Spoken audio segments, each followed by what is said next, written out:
In today's video, let's talk about the historical volatility, beautiful volatility indicator that all it does is looking historically over a specific period of time, how the price was fluctuating, and that helps traders to try and find swing points as well as the risk at the market at a given moment based on historical data. So here is how it works. The historical volatility indicator calculates the standard deviation of logarithmic price returns over a given period of time, and then it annualizes that and give the estimate what can we expect and when over the year.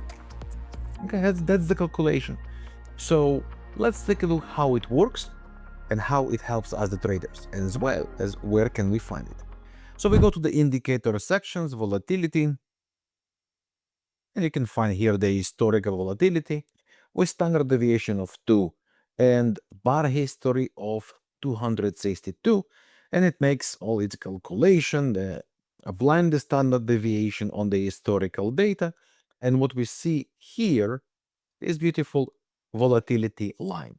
This indicator, as other volatility indicators, does not come to give specific price direction.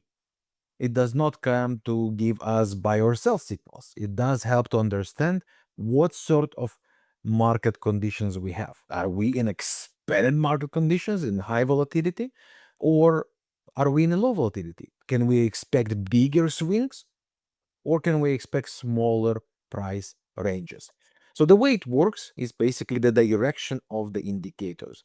When this indicator rises, goes up, creates higher highs, it means the swing expand, the range of the market expand, and we can expect bigger moves, bigger waves. The market, each candle, each bar is going to be bigger than the one before. So that's increased volatility market conditions. And that could help us, the traders, first of all, to write a trend. Second, also to confirm breakouts. How?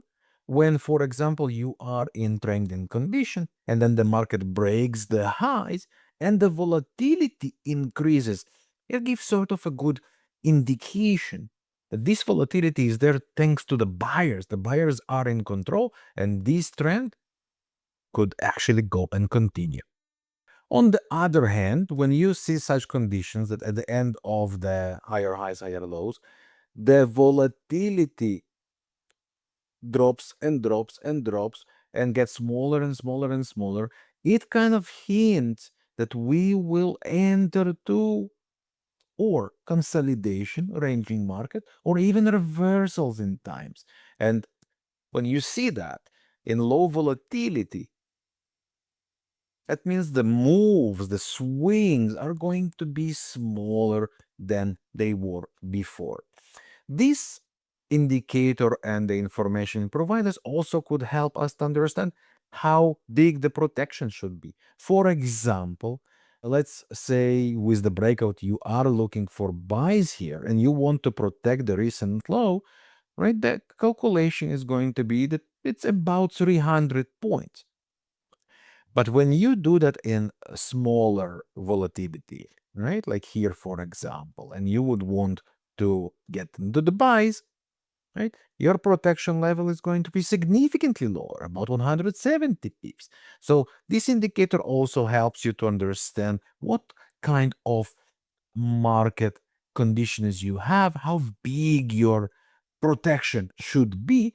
And even if you go with conditions like trailing stop loss, let's say you are in a buy here and you just want to move your stop loss every time the market creates new higher high and you want to trail your stop loss, that helps you to understand, are you in a wilder, wider, broader waves, moves, and price ranges, and then your protection should be increased accordingly, or under conditions more like consolidation, more like ranging, slower market conditions, and then your protection size above or below the recent high or low should be smaller and adjusted accordingly.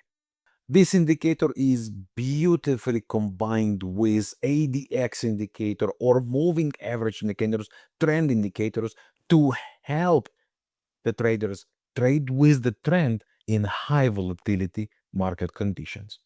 And the beautiful part, you can also automate this indicator in the cBots. For example, when the historical volatility, the HV in short, rises sharply, you can automate that to enter buy trades, and for that could help you to trade breakouts, like for example, in these conditions. Want to learn more indicators? Want to learn more trading tricks? Make sure you follow this channel.